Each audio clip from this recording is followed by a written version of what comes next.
This is a production of Cornell University. So I'd like to welcome you to the second of this year's, this semester's messenger lectures. The third one, let me remind you at the beginning, will be tomorrow afternoon at 4:45. As I said yesterday, I wanted to say a few words about the series itself. The series is supported by an endowment from the estate of H.J. Messenger, Jr., who was a member of the Cornell class of 1880. The usual literature about him says he was a longtime teacher of mathematics. Now, a variety of reasons I was skeptical about this. His estate gave in 1923 the equivalent of $880,000 today to support these lectures. It was a $74,000 bequest. So I went and looked a little bit about him and found that the university keeps files on all of its alumni, be warned, and then once they die, these go to the deceased alumni files, which are down below the ground in Kroc Library. And I got the deceased alumni file of Hiram John Messenger, Jr., and it's sort of an interesting story. He got a bachelor's in B.Lit in 1880. He came from Cortland, where, right nearby, where his father was a banker. He founded the H.J. Messenger Bank of Cortland and Marathon, which you might think would explain how he could give such a prize. But I think from what I could read, it looks like the bank didn't do so well in the years after the Civil War. But before that, Messenger Sr. had a lot to do with the building of downtown Cortland, such as it is. And so young Hiram John Messenger, after graduating from Cornell, returned to Cortland for 1 year and taught as a professor of mathematics at the State Normal School at Cortland, which is now SUNY Cortland. After this 1 year, he went west and to Napa College in Napa, California, which eventually became the College of the Pacific in Stockton, which is now part of the University of the Pacific. And he taught there 2 years, also as a professor of mathematics. Then he returned to Cornell as a graduate student in mathematics, and in 1886 received a PhD in mathematics, which was the second PhD in mathematics given by this university. The first went to one Henry T. Eddy, who may or may not have his name on Eddy Street, but was a very successful mathematician anyhow, and went on, Eddy does have his name on a building at the University of Minnesota, where he ended his career. Anyway, Messenger, after getting his PhD on modern methods in conics, I think is what his thesis title was, moved to New York and became an acting associate professor of mathematics. You see, a PhD got him a lower title. He became an acting associate professor of mathematics at the University of the City of New York, which was the early name for NYU. And he taught there for 4 years. So his math teaching career was not long-term, it was 7 years. In 1891, he became an actuarial clerk at the Metropolitan Life Insurance Company in New York, and was in this position for 7 years, and then moved to Hartford and became an actuary with the Travelers Insurance Company, where he completed his career. During this time, he lectured extensively and wrote various things. Apparently, he had worked for Travelers. He did work in finance, various ways. He wrote a pamphlet on different methods proposed for valuing the marketable securities held by life insurance companies. And he went on to become a pioneer in the field of health insurance, of all things. He wrote a pamphlet on health insurance in the United States in 1903. Anyway, he died in 1913, and his estate didn't pay Cornell. I presumably it was paying other people in the meantime, until 1924.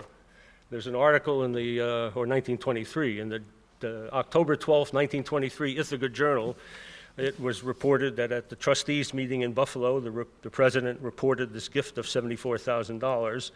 And it says the income of the fund is to be used to provide a course or courses of lectures on the evolution of civilization for the special purpose of raising the moral standard of our political, business, and social life. These lectures are to be known as the Messenger Lectures on the Evolution of Civilization.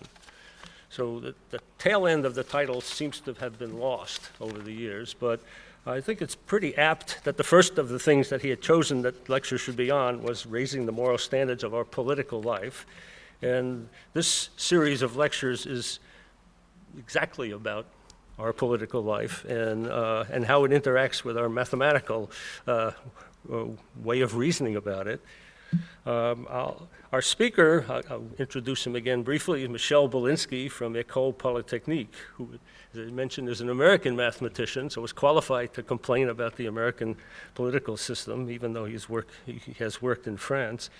He was born in Geneva, Switzerland, to Polish parents who were there because his maternal grandfather, Ludwig Reichmann, was a Polish diplomat who headed the health section of the League of Nations. After the war, Reichmann came to New York and went to the United Nations, and he went on to be the founder of UNICEF. Balinski received he moved to the U.S. at a young age and received his entire education in this country and worked here for a few decades before moving to France in 1980. His lecture today is about voting systems and voting, how to choose a winner from many candidates. It's based on his forthcoming book with Rita Laraki of École Polytechnique called One Value, One Vote, Measuring, Electing, and Ranking. In this book, they achieve a result which basically counters he'll tell you, counters the various paradoxes of social choice theory, this well-known Arrow's paradox, which say you can't have a reasonable voting system. Apparently, this is not so. This result of Balinski and Laraki has been hailed as a major breakthrough in the area of voting and social choice, and we'll soon hear about it. Michel?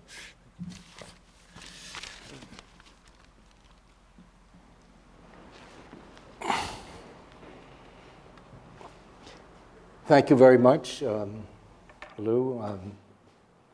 It's a pleasure, as I said yesterday, to be here and to be able to talk about these problems, and of course I feel very honored to have been invited to do so. I would like, this talk, as Lou said, is entirely based on joint work with Rita Laraki. And what I'm going to do, of course, since I'm trying to do this to a wide audience, is to emphasize the applied character of the thing. But of course there are, and I will point this out as we go through, there are theorems and mathematics behind it which characterize the methods about which I'll be talking. I'm going to start very quickly simply to put up 3 or 4 slides that I put up at the beginning yesterday, because this is a series of talks. So the first one, which I gave yesterday, had to do with the portioning seats. This is old work that was done with Peyton Young. The second now, which I will be talking with you about today, is why the first past the post method of electing one among several candidates is seriously defective, and this somehow will get us into the subject matter and then see what we can do about it. And then tomorrow I would like to talk with you about a scheme for circumventing gerrymandering. Now, again, just to put the context, this is in the context of saying we all claim to live in democracies. France is a democracy, England is a democracy, the United States is a democracy, and one asks the question, but exactly how democratic is this? And I think there are very serious problems in all of these countries and others. In fact, almost every place that I've looked at, where really one can say, my God, this is not reasonable representation. And here, There's, there's presidency I don't need to talk about. You know, I just did this computation the other day. Senate is really just so lopsided that it's absolutely incredible from the point of view of representation. And you get this also from the point of view of political representation, as is this 51 Democratic senators representing 58% of the population, as versus 49 Republicans who represent 42. And I will argue tomorrow, with some facts, that it is entirely possible, and I suspect has often happened, that a minority of the population has elected a majority of the House of Representatives.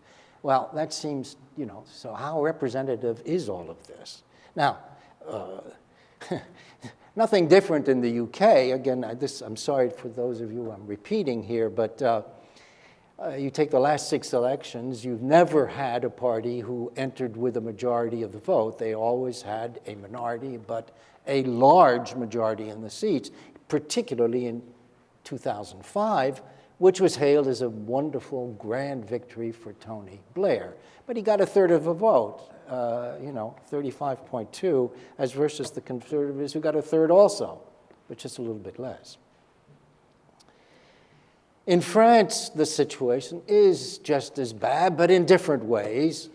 There is manipulation of the voting rules very consistently. There are changes in one aspect or another of the electoral code in all of the years that I've listed here. And this last table of 4 numbers is just to give you a sense of how different the congressional districts are in population. And they're meant to be defined in terms of population. So you see over the entire country, the 2nd of Lozère is the smallest. The 2nd of Val d'Oise is the largest. We're talking about a factor of 5.5 to 1. Whereas, and of course, that has 2 aspects. It's because of apportioning seats to each of the departments. That's the first decision. Then it's cut up.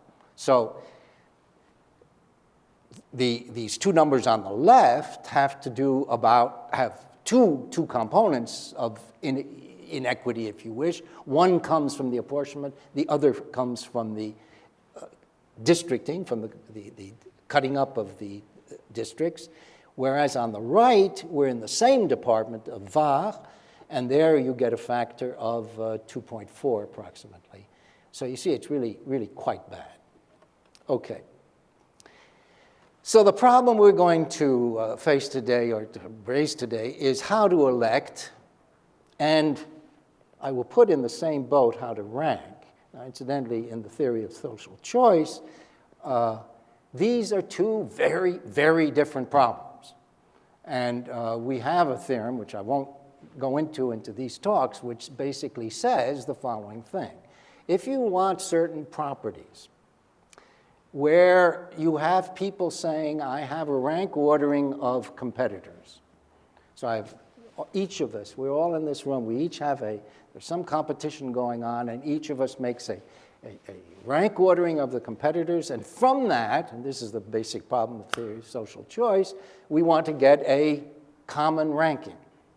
Okay, now, you take a common set of axioms, of properties that you want this to satisfy, and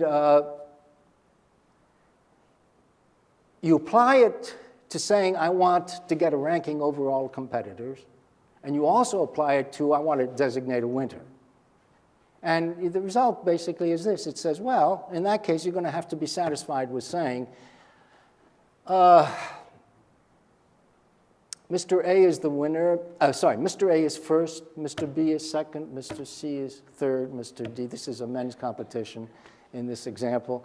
But the winner is Mr. C. That is, there is not an accord between the first in the ranking and a winner. There's an essential contradiction. All right. So, rhetorically, are elected presidents those wished by the voters? And I would say that,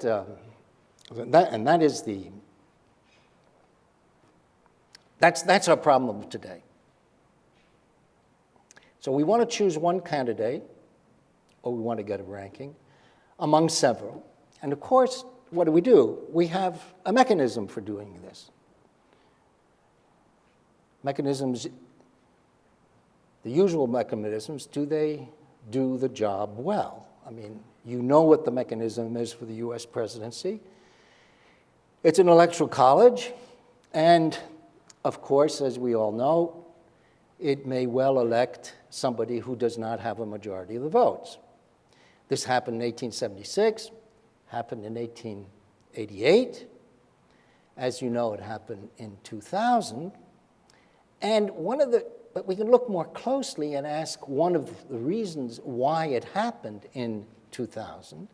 And that is, at least one reason can be given, is that Ralph Nader was a candidate in Florida. He got 97,488 votes. Florida had 25 electoral votes. It's quite clear that had Nader not been there, most of those votes would have gone to Gore. He would have carried Florida, and therefore he would have been president, without talking about all the Chads and all the rest of that. So this is precisely a violation of Kenneth Arrow's famous independence of irrelevant alternatives condition. What does it say? It says that we're interested in who's first between, say, two candidates, two major candidates, in this case Bush and Gore. And the presence of a third candidate can flip this decision one way or another. This is a condition that seems to be really very difficult to accept. And of course, well, I will give you Arrow's theorem in a minute. It is something that is violated by every method that has and is being used to elect people. Now, I'm going to do everything in the context of the French presidential election because the examples are extremely useful to be able to illustrate the things I would like to say. And the Constitution of the Fifth Republic says the President of the Republic is elected by the absolute majority of the votes. If it is not obtained in the first round of the election, then a second round is held 2 weeks later, always a Sunday.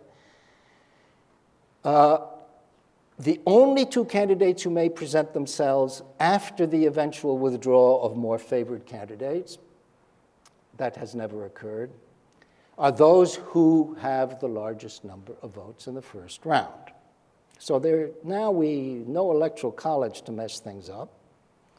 And now let's first of all look at this famous election of 2002, where you all know the extreme right candidate, Jean-Marie Le Pen, survived into the second round. Here are the votes in the first round.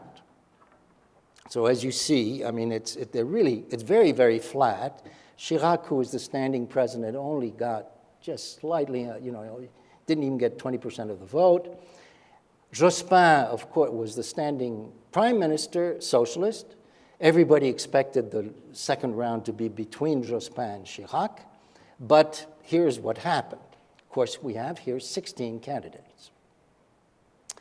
Now,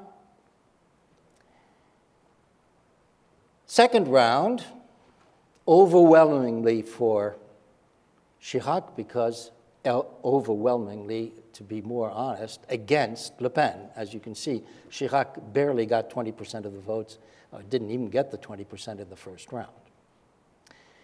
Now, let's look at this and ask several questions. Chevènement, who picked up 5.33%, he was a socialist, and clearly took away some of the socialist votes. It seems quite reasonable that had he not been there, several percent of those votes at least would have gone to Jospin. It seems quite clear that Jospin would have survived to the second term, and the vote would have been between Chirac and Jospin. Now, less known, perhaps, but there was a candidate by the name of Taubira.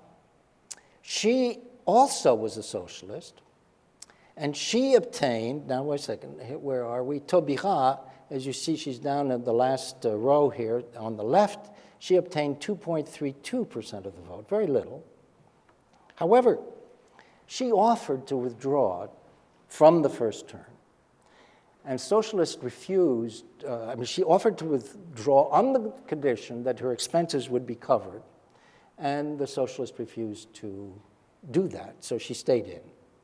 I've learned subsequently I've learned, how should I put this to make sure that I'm not, in some sense, lying? I've been assured by people who I think should know, two people, in particular one who used to be the head of the second television station in France, that, of course, it was well known that Chirac supported her candidacy. At the same time, there is an ally of, an ex-ally of Chirac by the name of Pasqua, who had been Minister of the Interior, who was a very close ally of Chirac across the years. He had said he would run. And then, now, at any rate, he said he would and then he didn't. Why, I'm unable to say. But now I postulate, suppose he had, and Taubira, and he replaced Taubira, and Taubira withdrawn. Well, then what would have happened? It seems quite clear that most of Taubira's votes would have gone to Jospin. Jospin would have, and Pasqua would have taken away some of the votes of Chirac, and it would be totally possible for this to have occurred, which would then mean that it would be Jospin against Le Pen at the second term, and therefore, quite clearly, Jospin would have won by a very large margin. So what's the point? The point is that we have here a vicious occurrence of the relevance of irrelevant alternatives. That is, here are clearly irrelevant alternatives. Taubira, Pasqua, Chevènement had absolutely no chance of being elected, but they could have a very strong influence on the election. Now, of course, these examples prove that with the two-round first-past-the-post system, the presence or absence of unelectable candidates can determine the outcome. And, of course, this is a violation of Arrow's condition. Now we're going to come to this last election. And, of course, election of 2002 had a big impact in France. People were very aware of what had happened. And, obviously, the value of the votes given to Chirac, it was not as though 82% of the population wanted Chirac as president. Here's the first round result of the 2007 election. Now, and here's the second round. As you know, Sarkozy was elected. Now, there are lots of very interesting things about this election. First of all, as I just suggested, the lessons of 2002 were very present in the spirits of people, therefore very high participation, and I believe more strategic voting, more realization that maybe you should not vote your conviction, maybe you should vote otherwise, because you don't want to have the kind of occurrence you had 5 years before. Secondly, it seems very clear that there is one candidate who would have beaten every other one in a direct confrontation. All the polls showed this. I'm showing you one poll, and that is François Bayrou. Bayrou, in this particular poll, 3 weeks before the first round, was shown beating Le Pen by 84% of the vote, Ségolène Royal by 57%, and Sarkozy by 54%. This was consistent for the last, every time this kind of a poll was done, the same qualitative results occurred. One of the reasons is that of those who were for Royal, 72% they would prefer Bayrou to Sarkozy, and of those who voted for who said they were voting for Sarkozy, 75% said they would vote for Bayrou against Royal. So he was picking up all of those from both sides. Of course, this shows what, if we believe this, the French electoral system, in fact, any first-past-the-post system, can fail to elect the so-called Condorcet winner being one who beats every other candidate. Now, of course, I haven't done the table for the other candidates. There's not much point.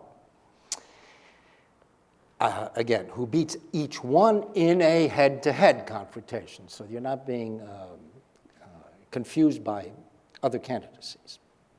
Now, let's look at the traditional view of the theory of social choice. Traditionally, commonly, I would say, and in theory, a voter is assumed to have a list of candidates in his or her mind, ordered from best to worst. Now, we say, now when I say we, it's not the royal we, it's Rida Lahaki and I, we say that is nonsense. And I can give you two instances of why, I give you two proofs of the nonsense. First, the old system for judging figure skating, I know probably many of you watched it on television, and it gave you very, in some sense, it misled people as to thinking about how the system worked. Judges announced scores, 9.1, 9.8, or whatever it might be. And then immediately the television people would take averages and say who's ahead of whom and so on and so forth. But that's not the way the numbers were used. If a judge gave a 9.8, that number was remembered till the end of everybody's performance. And it was used only for one purpose. It was to order the candidates according to him. So his grades were not used as grades. They were simply used as an input of a rank ordering of the performers, okay? So now what does that say?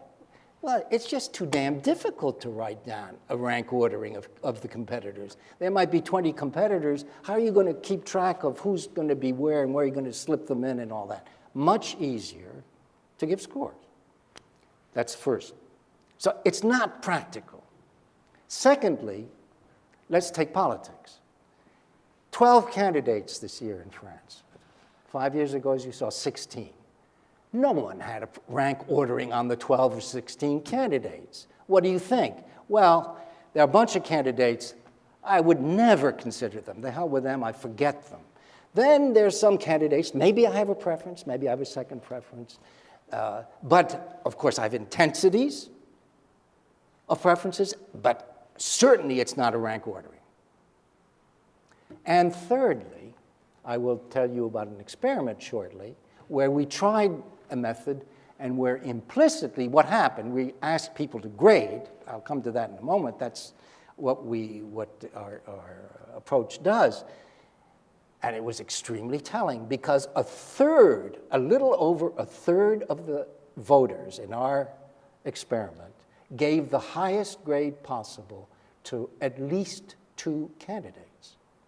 So they did not even want to make a choice, a single choice. They preferred saying it's 2 candidates or 3 are my top choice. So I say that is nonsense.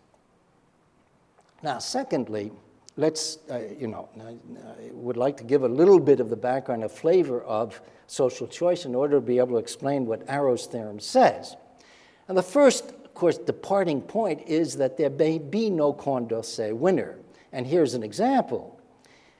And what these numbers say here is this, that if I take A against B, that is, how many votes, let's see, do I do that? All right. A against B, he gets 29% from the first list, right, and plus 38 from the second list, that's 67%. So A beats B with 67% of the vote. B beats C with 61%, and C beats A with 70%. And of course, this is the famous Condorcet paradox. In fact, Condorcet was preceded by Ramon Llull, who proposed a more refined idea in 1299, where, though he does not say in what he writes that he has recognized that there could be a Condorcet paradox, but his method was to do the following thing. Give to every candidate a point for each candidate he defeats in a head-to-head race. If they're tied, a point to both. Then elect the candidate with the most points.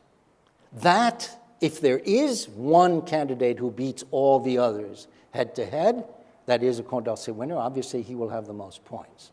But maybe we don't have that, so this is a more general rule.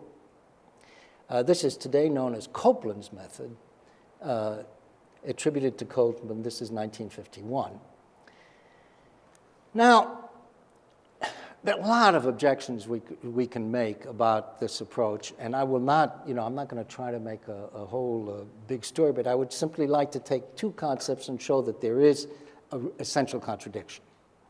Suppose that we have 300 voters, who have the following, list.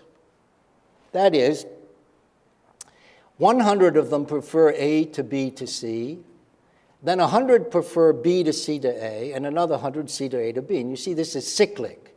So A is in first place. Each of them is in the first place, second place, and third place as often as the others. So there's a perfect symmetry between them. And what can we conclude from this? Well, quite an obvious thing, that collectively, what do these 3N voters say? That the three candidates are tied. Or another way of saying it, their opinions cancel each other out, so we can forget them. The others will decide. So now look at this example. Suppose the electorate lists are as follows. Okay, so here are the 6 possible orderings of preferences. And notice then that on the left, I can let my N be 13%. I can take them out. And on the right, I can let my N be 4%. I can take them out. Sorry, I'm getting ahead of my story. I can do that, but we'll do that in a second. But if I look at this particular problem, then the Condorcet winner is A. A gets 51% against B, and he gets 70% against C. But if I take out the 39, the N equal 13 on the left and the N equal 4 on the right, I'm left with a problem in red. And I ask you to look at the problem in red. Who's the obvious winner? Well, C is dead last, and B certainly beats A. Whereas, what is the Condorcet winner? He's A. So by adding, by the presence or absence of quote-unquote preferences, that is, and I don't like that word, but ordered lists that are canceling each other out,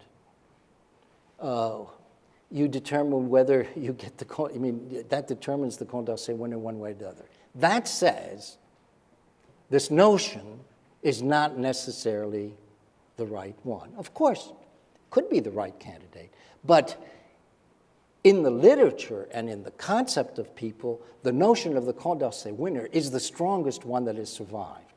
And it continues to be talked about, and yet I think it is a perfectly flawed idea. Okay. Now, in 1433, and incidentally, one of the reasons that I want to emphasize this age is that people have been thinking about this problem in the same way since 1299. That is, rank orderings. It's always making comparisons with no weights involved, no nothing. It's just a rank ordering. Nicholas Cusanus proposed then what is known as Borda's method. That is, it works as follows. A voter, again, come back to the situation. We have these lists. A voter contributes K Borda points to a candidate if he prefers that candidate to K others. And so, we look at everybody's lists, and each candidate gets a certain number of points by this process. The one with the most points wins. A candidate's Borda count is the sum of the Borda points, as I've said. Sorry, I'm getting ahead of myself. And the Borda ranking ranks the candidates according to their Borda counts. Now, obviously, this method, the cyclical things, it washes them out, right? Because everybody appears in that, say, in the first position the same number of times, and so on, so they're going to get the same number of points. So it will not change when you add one of these Condorcet components or not. It clearly cancels properly. On the other hand, look at this example. Suppose the electorate's lists are this. Now we'll see that Borda's winners are not necessarily legitimate.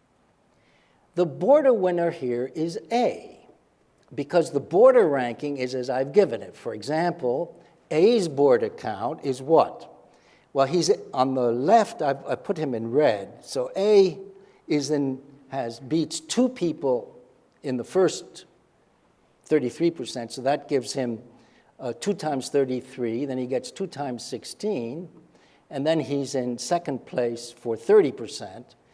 So his Borda count is 128. B's is 117, and C's is 55. But if C withdraws, and C is just the last candidate, right? What happens? Well, things turn around. B becomes the Borda winner. So the fact of C being last, if you drop him, then we change the result. That, again, it's a violation of Arrow's independence of irrelevant alternatives. The presence or absence of C determines the election. This is unavoidable in the traditional model.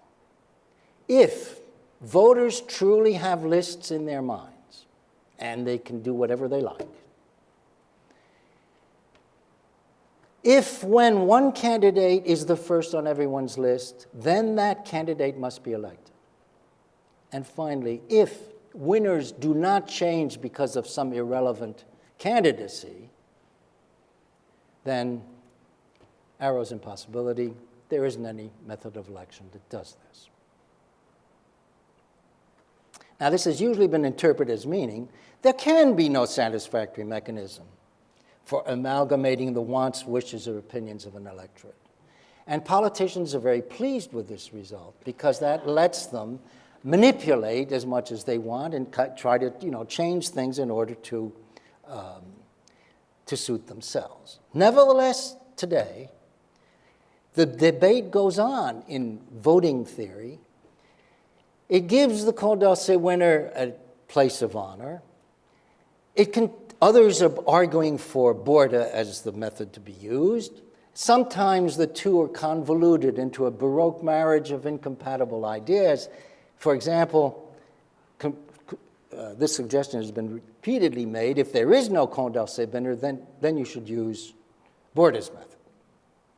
As a matter of fact, Borda's method was used to elect members of the French Academy of Sciences from about 1794 until 1800, when a newly elected member, Napoleon Bonaparte, insisted it be abandoned because of its manipulability.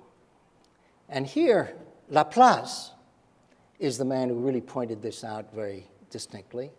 He had imagined that that they give number grades to candidates. And then he did a probabilistic analysis to justify Borda's method, but afterwards rejected it. And here's what he said. Borda's method would be without a doubt the best if considerations alien to the merit of a candidate did not influence the choice of the electors, even the most honest ones, and did not determine them to rank last, the most dangerous opponents to their favorites. Indeed, in the traditional model, where again it is assumed that voters have lists, manipulability is unavoidable. This is the famous theorem of Gebhardt-Satterthwaite, which says there is no method, for which a voter's best strategy is to vote his convictions. And of course, especially in a popular election, that's what people want to do. That seems very clear. And so our conclusion is, well, look, thinking about voters or judges and thinking that they rank order, it's just a bad model. First of all, in practice, and we've looked at practice, we've looked at piano competitions, we've looked at wine competitions, I'll come to wine a little later, we've looked at skating, gymnastics, diving. That's not what they do. What do they all do? They give scores. And so now I will describe to you the translation of this into an experiment that we conducted in the first round of the French presidential election this year. Now we begin, this is exactly the ballot that people had to vote in. I will give you the French translations in a second.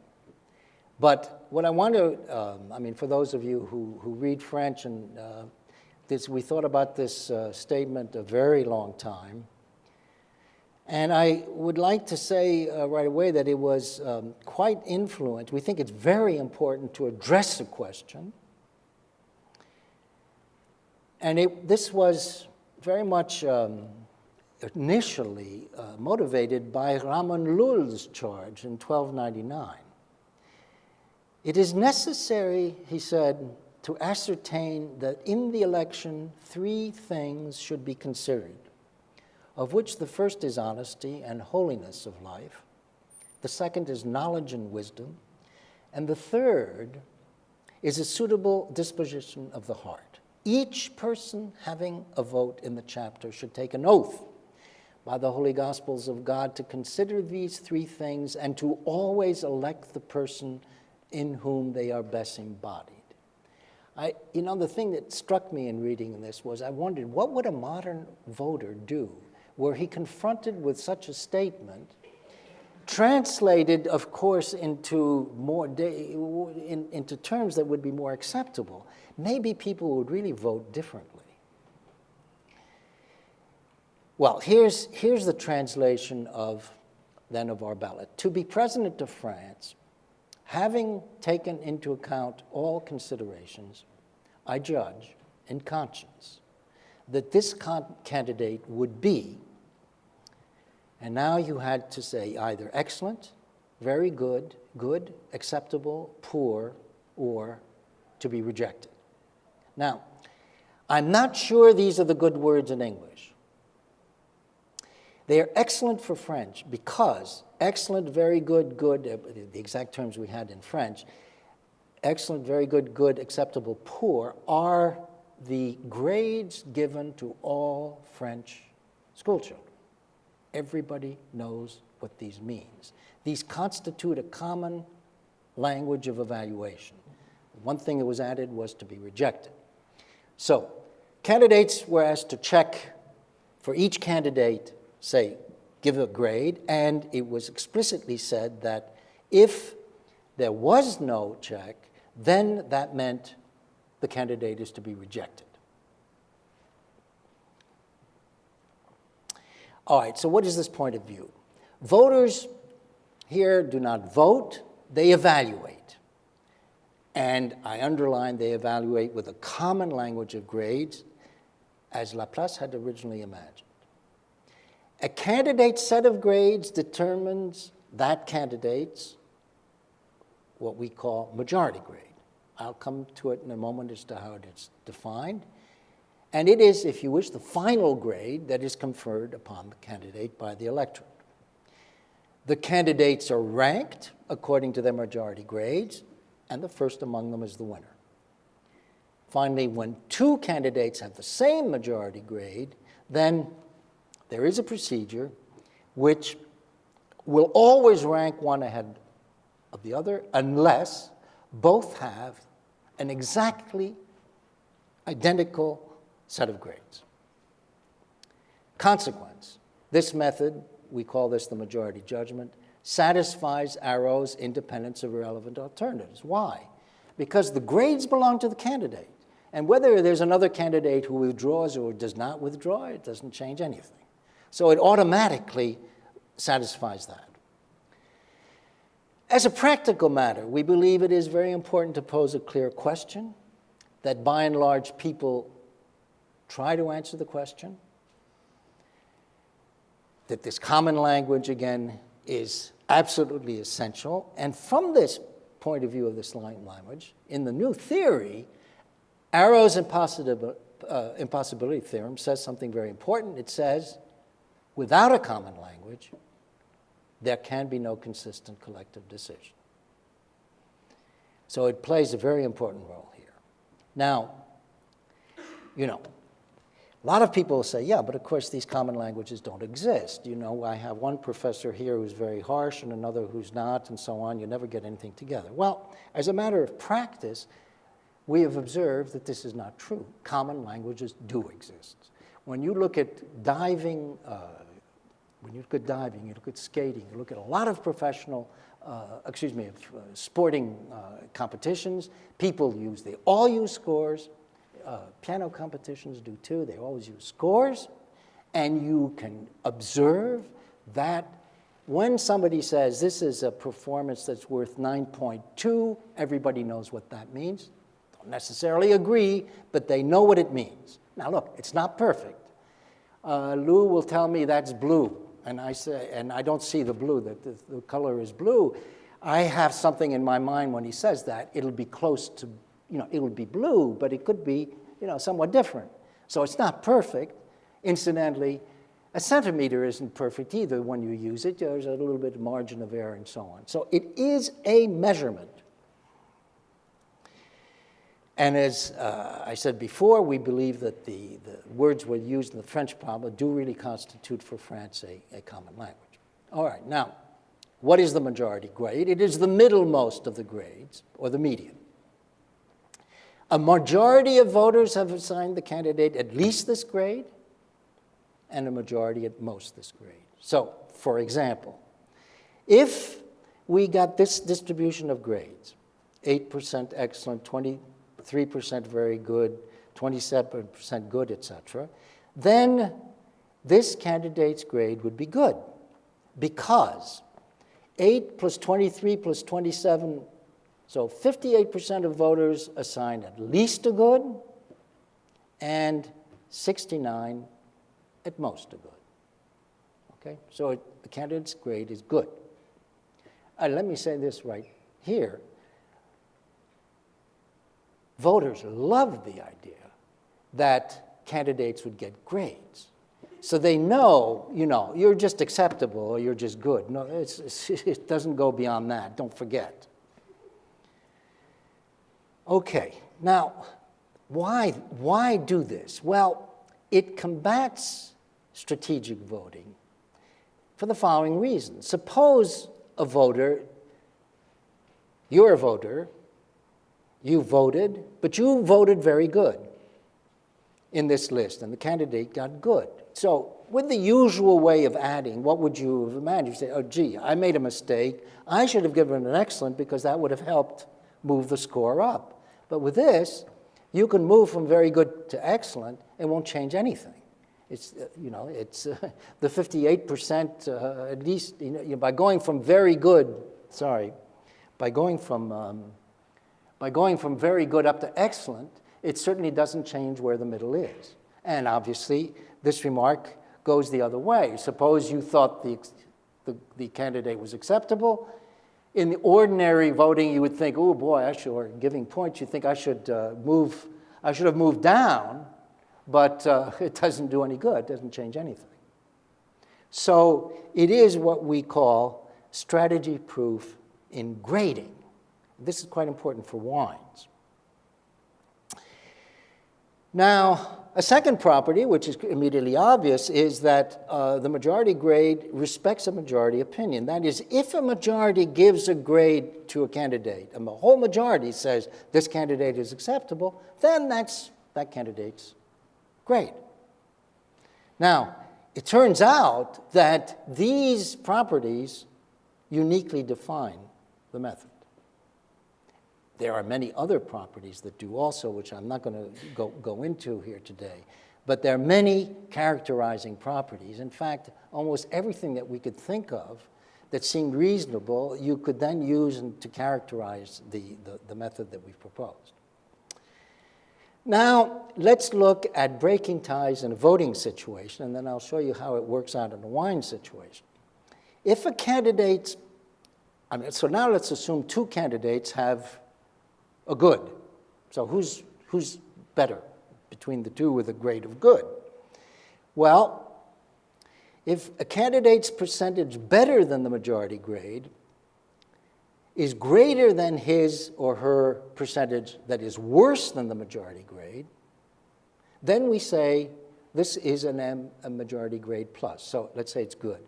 If a candidate's percentage of grades that is better than good is greater than that are worse than good, then it's a good plus.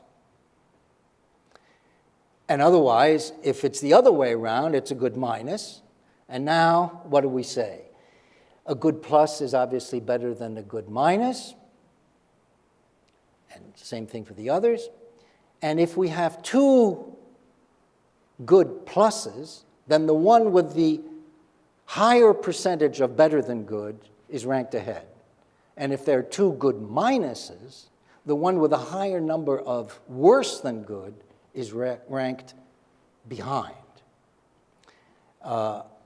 So this is presumably, with many voters, plenty enough to distinguish between everybody. All right, here's the description of the experiment. It was conducted in 3 of 12 voting bureaus of a small town called Orsay outside of Paris. I wish to emphasize this is not representative of France. Participants were well informed about this ahead of time in many different ways. And they cast their ballots in exactly the same conditions that they cast their official ballots. They first cast their official ballots in one part of the room, and then they came in another, and we tried to persuade them to participate, and 74% of them did participate, so we had quite a large rate of participation. Yes, a lot of this was interviewed by a television person who was present, and so we have testimony that people were really very pleased about this experiment, about this way of voting. And here are the results. Now, I don't know, I know of one person here who followed these elections closely, but every French person to whom we've shown this, when we take out the names of Bayrou, Sarkozy, and Royal, will look at the distribution of these grades and be able to identify them. Does anybody care to try to do that?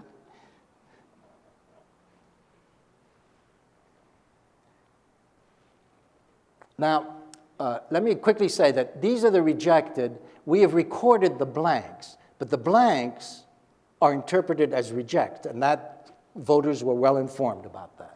So if you wish, now, of course, look, one of the wonderful things here is Le Pen. You see that he was rejected by 75 or 74% of the vote. He's dead last with this system, whereas in the actual system, he was fourth. Anybody want to hazard a guess? Oh, I think the first one is Bailey. Yes? I think the second, let me look carefully. I think the second is Sarkozy and the third is Royal. Well, now that it's the Well, in reverse Almost. You reversed Royal and Sarkozy. You see, Sarkozy got the largest number of excellence, but also a very large number of lots of reject. He was very controversial. And these numbers say a lot. Now, in red are their grades. So you see, there were 3 goods. Voinet was the green candidate who ended up 8th officially. With us, she was a strong 4th. And I think that shows exactly what the electorate wanted. They're very conscious of ecological problems. But they didn't want her as president. So you get a lot of information out of this. Now, here is the ranking. I actually had them in the ranking that we had.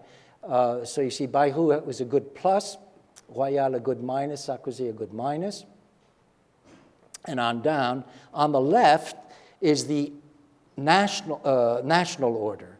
So Sarkozy was first, Royal second, Bayrou third, Le Pen fourth, and so on. These numbers, these give the actual order finished nationally. And you see, well, all right, I think, what else do I want to point out? I think this is very significant. The last is very significant.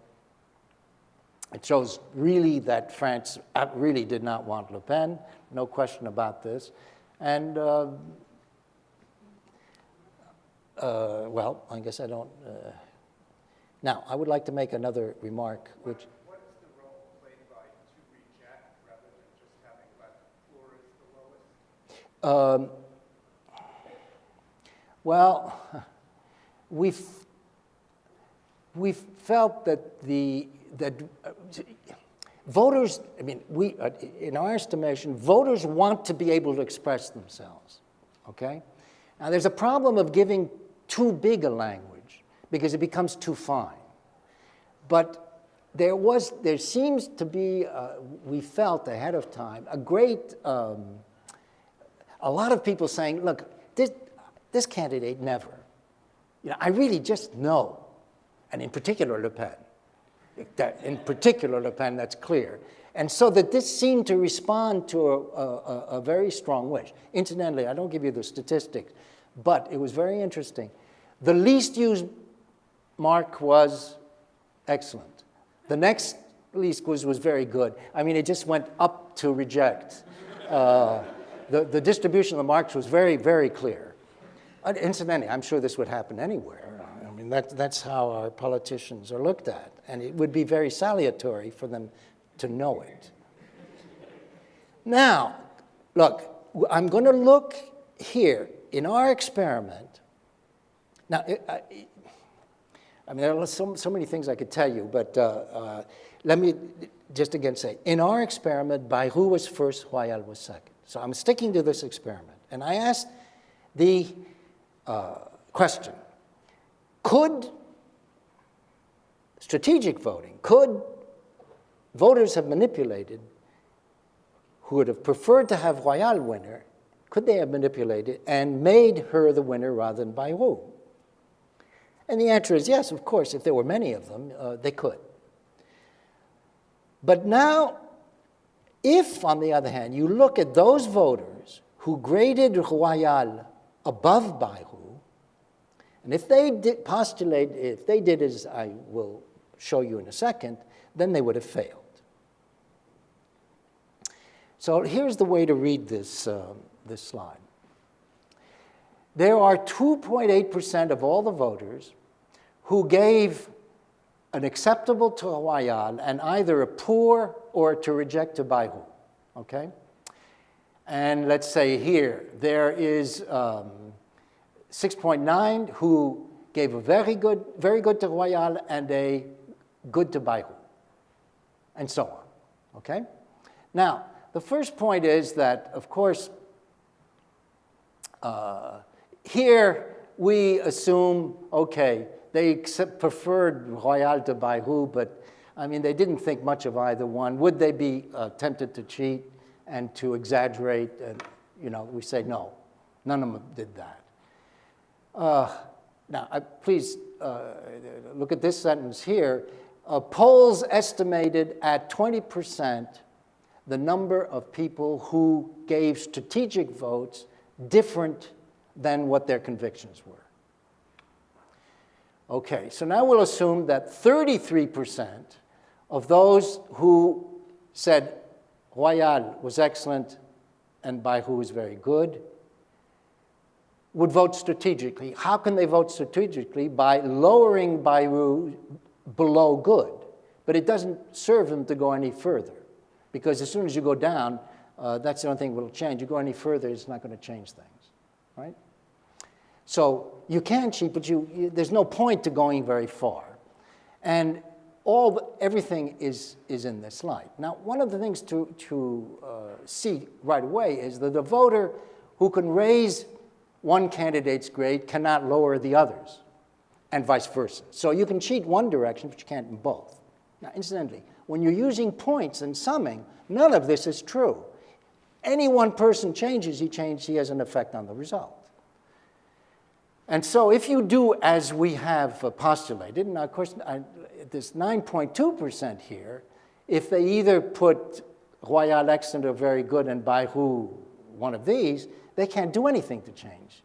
There's no way they can influence matters at all. So this is resistant to change, and we have several theorems having to do with characterizing the method and showing why it is the least manipulable possible.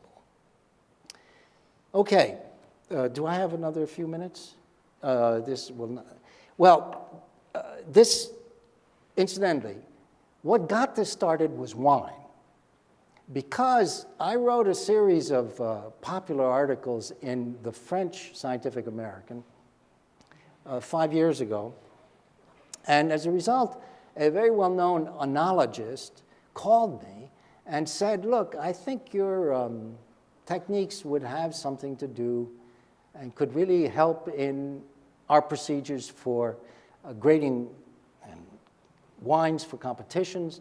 I don't think that these methods are very good, and so on and so forth. And he came and we spoke, and then finally Rida and I decided, well, let's look at this problem. And this was very, very important, I think, because it gave us another mindset. Everybody since 1299 has thought that the only way you can think about ranking candidates is what? Listing them one after the other as an input. But when you have wines, you don't somehow, it liberated us. And so we started looking at that problem, and of course, very soon we saw what we felt had to be done for that, and then of course that it goes on and is applicable elsewhere. Now, it has been used, this majority judgment has been used in this French wine competition known as Les Citadelles du Vin in June 2006 and 2007, which is in the Borda region. Both times we're talking about 1,250 different wines. It was used in parallel with the usual system. The usual system, I will show you the rating form that is used. But the argument of this oenologist was to say that the sum of points, they use a point system, which you'll see in a second, misses the point because it has difficulty in detecting exceptional wines by overly favoring those that are taste-wise correct. Secondly, he said that, moreover, of course, he felt that the quality of a wine is not the sum of individual qualities. It's something that goes well beyond. And that, in effect, really respectable judges do not judge in that way. What they do is taste, decide the final grade they want, and then attribute the points so that they add up correctly. Well, here is the form that they use. I'm sorry, I've had to, just to get things together on one slide. So the first column says excellent, very good, good, passable, inadequate, mediocre, bad. And for each of these, I think there are 14 or 15 constituents, there are points associated with this. And what a judge is supposed to do is check, well, in this case, as you see, I've checked very good here for limpidity, excellent for nuance, 7 for, very good for intensity and so on, and that gives you altogether a score of 90. The sum of all the first column is 100, the last sum is obviously 0, so you get a score of 0 to 100. And in our experiment, it goes like this. For you, this wine is excellent, very good, good, passable, inadequate, mediocre, or bad. In wine, there are typically 5 judges, and for any wine, the grades may be, of course, listed from best to worst. Here's an example. Bordeaux, very good, good, good, good, bad. And so, of course, median is good, so its grade is good. However, sometimes there may be an even number of judges. So there isn't any middle. And in that case, we say you must give the lower of the 2 middle. So if we had here 6 judges, the grade for this Arbois would be passable. Now, why? Because I would compare these two for the following reason. We say that in this example, the Arbois should rank ahead of the Beaune because all of the Arbois' grades belong to the middle interval of Beaune's grades. So look, here's the Beaune and here's the Arbois. Take the middle interval of the Beaune's one, and the Arbois, I'm sorry, is that the way I'm saying it? Which is better? Yeah, and Arbois is right smack in the middle. What is that telling us? There's a much greater consensus around the grade given to Beaune than there is about Arbois.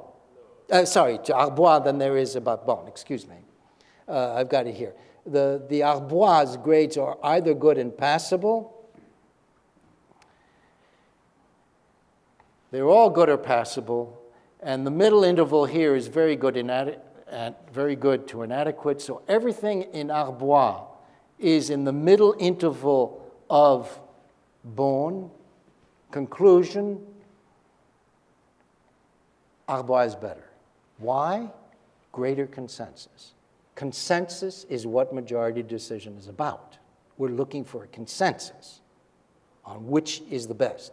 And we say that is the basic principle. That gives us the lower middle. Therefore, if we want to rank 3 wines, let's say here it is, an Anjou, a Bourgogne, and a Chablis. Suppose they're all good. Well, what do? Well, look, now we know they each have a grade of good, but we want to differentiate between the 3 wines. So what do? Well, we know they're already good, so the grade of good has been given all the information it can give. We drop it and apply the same procedure. Now, the secondary grade is good for Anjou, good for Bourgogne, passable for Chablis, Chablis last. But now we have to do the same thing again. We'll drop the goods for Anjou and Bourgogne. We find both are now, as a tertiary grade, very good. So we do it again. And what do we find? Anjou is, now it's passable, mediocre. And so Anjou is better than Bourgogne, which of course we know already is better than Chablis. Now, this idea and this procedure is, it is from this that we deduced what you do for the voting when there are many, many, many judges, where you can do it in terms of percentage and you don't have to do to this painstaking tie-breaking rule. Now, from that, as you can see, any 2 competitors can be ranked unless their grades are exactly the same. Otherwise, you'll always get a difference. And I will finish by saying that, as usual in life, you think you've invented something different, but somebody had the idea essentially before, and that was Sir Francis Galton. Galton had the germ of that idea in 1907. And he applied it in the context of what we call the budgeting problem. He said, a certain class of problems do not yet appear to be solved according to scientific rules, though they are of much importance and of frequent occurrence. One, a jury has to assess damages. Second, the council of a society has to fix on a sum of money suitable for some purpose. Each voter has equal authority. How can the right conclusion be reached, considering that there may be as many different estimates as there are members? That conclusion is clearly not the average of the estimates, which would give a voting power to cranks in proportion to their crankiness. I wish to point out that the estimate to which least objection can be raised is the middlemost estimate. Every other estimate is condemned by a majority of voters as being either too high or too low. Thank you.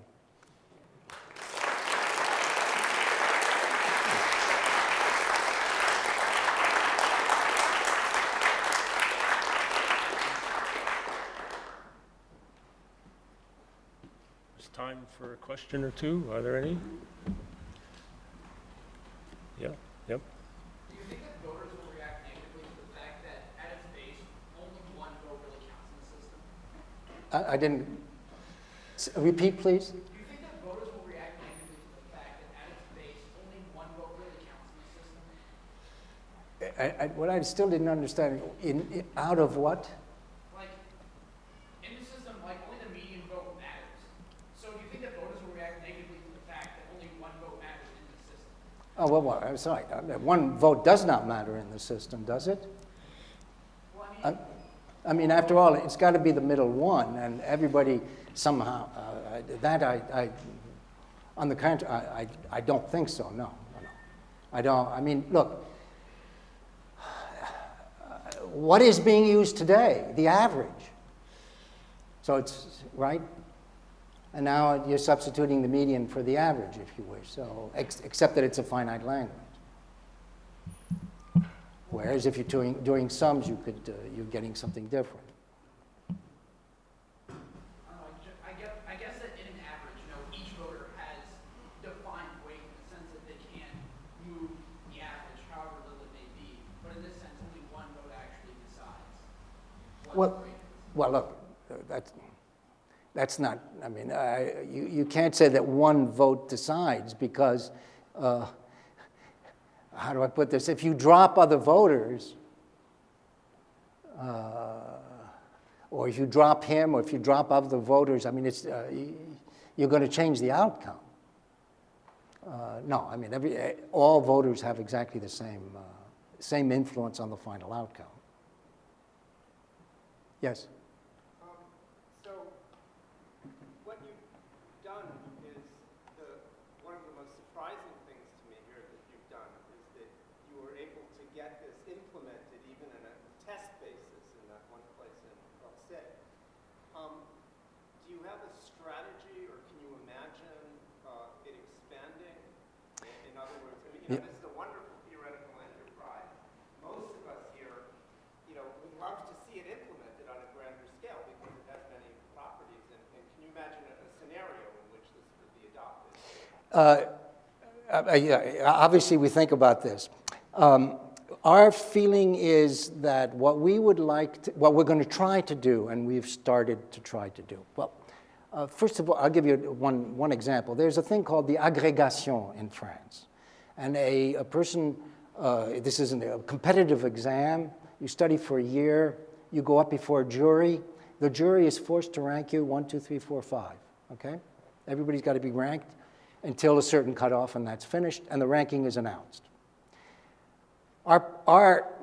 We are now in the process of trying to persuade the agrégation in public law to adopt this method, and he is very interested.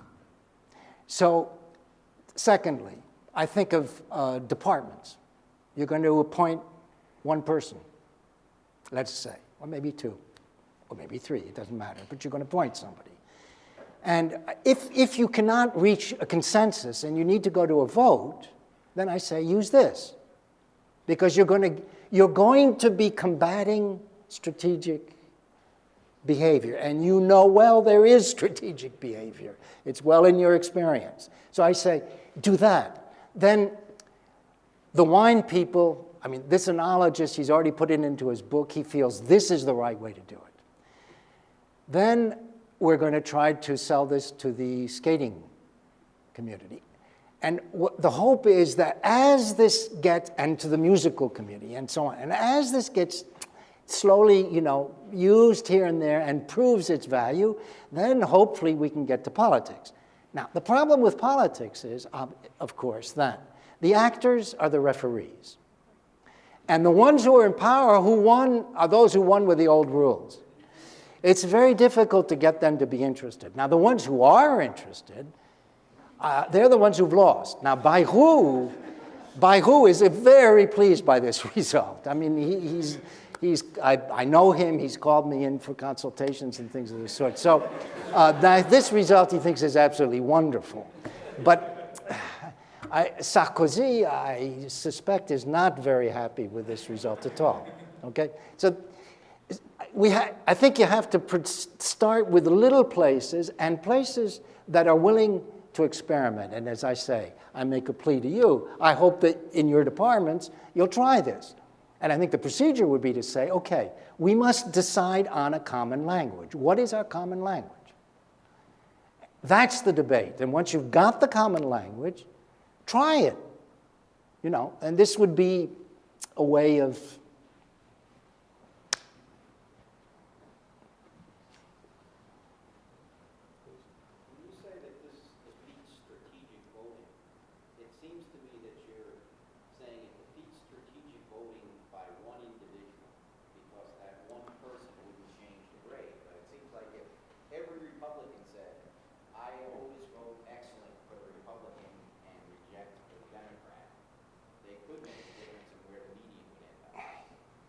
look, if everybody does that, we're just back to usual voting, right? Okay, so we're in a extreme case.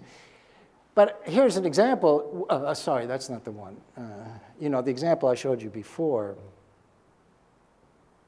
Here, where you're getting, I don't know how many, what the total number of people, about 15% are cheating as much as they can in order to, or 20% of all the voters, and they couldn't upset the result. So it's not one. Now, technically speaking, it is strategy proof in grading if you believe the following thing. You're a judge, and you say this is worth let's say it's a point system, 9. And if it is true that the further away from 9 it is, the less you like it, and we're doing wines where I have it under authority that nobody knows what they're tasting, so you can't, there aren't these things, then you can't cheat, okay? Now, in politics, you can't do that because, there are these other things going on. However, I think, and now we're talking not mathematics, we're talking about this nebulous business of modeling, mathematics, and psychology and other things, and how do people behave.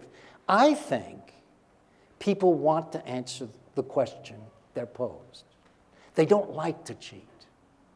Of course, there are a few that like to cheat, obviously. There are those who like to play around. But, the vast majority, I don't think they feel better in being able to say what they really think. So yes, I think it should work quite well because of that. And I think the experiment, is a step in that direction. Clearly, it's the first time they used it. So, maybe in time they're going to have different behaviors. But of course, in time, if this is used, then this will change the behavior of the politicians. Because today, what is the object? Today, the object is to have a bit over 50%. And I was very struck, I was saying this at dinner, we were talking the other night, that in the French presidential election this year, there was the television, there were various television appearances of the major candidates where the major candidates appeared in a forum like this with supposedly randomly picked or whatever citizens, which of course was doubtful. But the point is that the questions were of the nature, I have a broken leg, what are you going to do for me? And that was the nature of the answer too, I'm going to do this for you. And I say, no, I think it's possible to address the citizen the following question: what's good for the country? And address the question directly on paper. This is where I think Lul made a very deep impression on me. And I think that having a statement which people are asked to respond to, yes, many in great numbers will respond to that.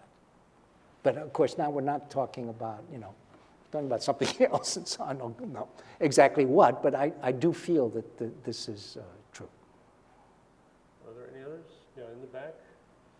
Is it the weakness of the model that when it happens that votes, grades accumulate on one end of the spectrum?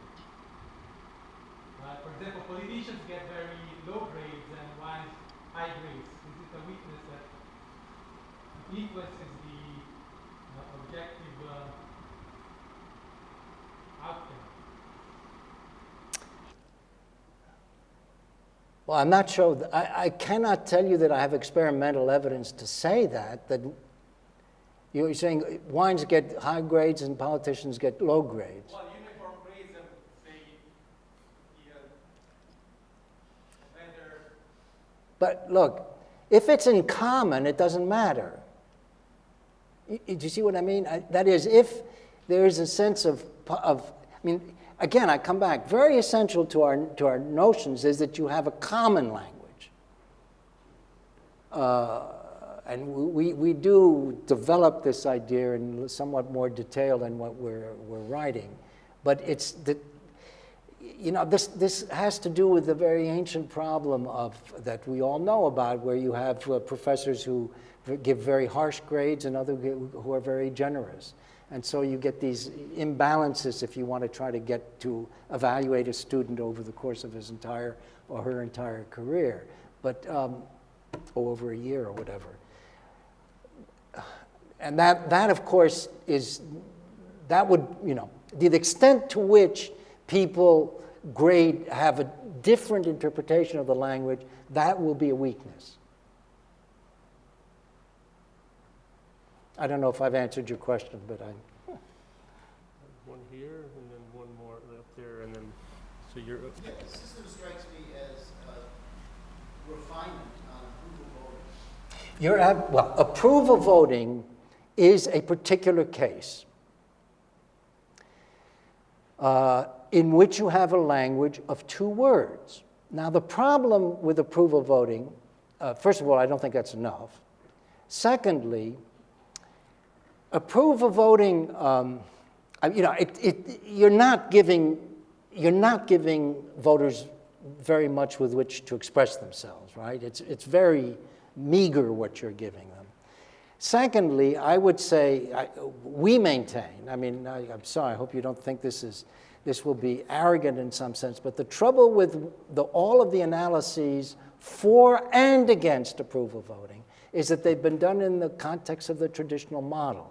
It's not viewed as a grading system. It's viewed as a voting system. Okay? Now, and so what are their claims? Well, they make claims like approval voting has a tendency to choose the Condorcet candidate. Well, of course, that's false to begin with. Or another claim is made, approval voting is completely indeterminate. It's very nice mathematically. What it says is that you can have in approval voting, again, you see, it departs from the notion that you have a rank order in your mind. Everybody has a rank order in your mind. And so what they will do if they're approval voting is they will choose a cutoff point somewhere and give they'll vote for all those above and not for those below. Now, it's been shown that if you could take one profile and produce any order whatsoever because of these cutoffs. But that's ridiculous. I mean, it's a very nice mathematical thing. It's lovely, but it is ridiculous in any true sense of voting.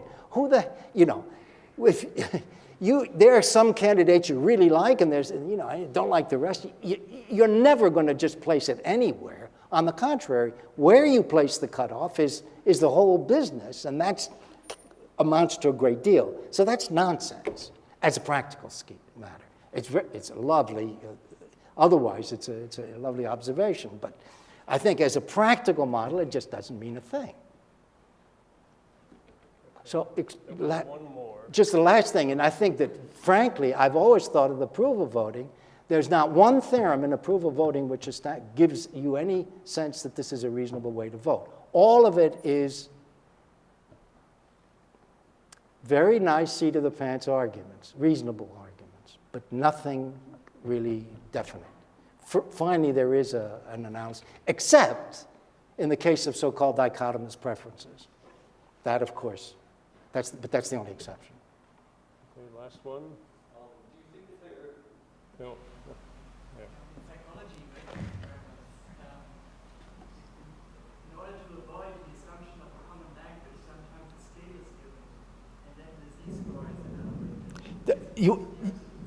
You want to rescale afterwards? Is that what you're saying? So is there a reason why this would not be good? I know this has been suggested often. Of course, I think it's tampering in a way that I find, it's very arbitrary, and I dislike the idea. Okay, so I'll remind you the last talk in this series is tomorrow at 4:45 in this room, and let's thank the speaker again.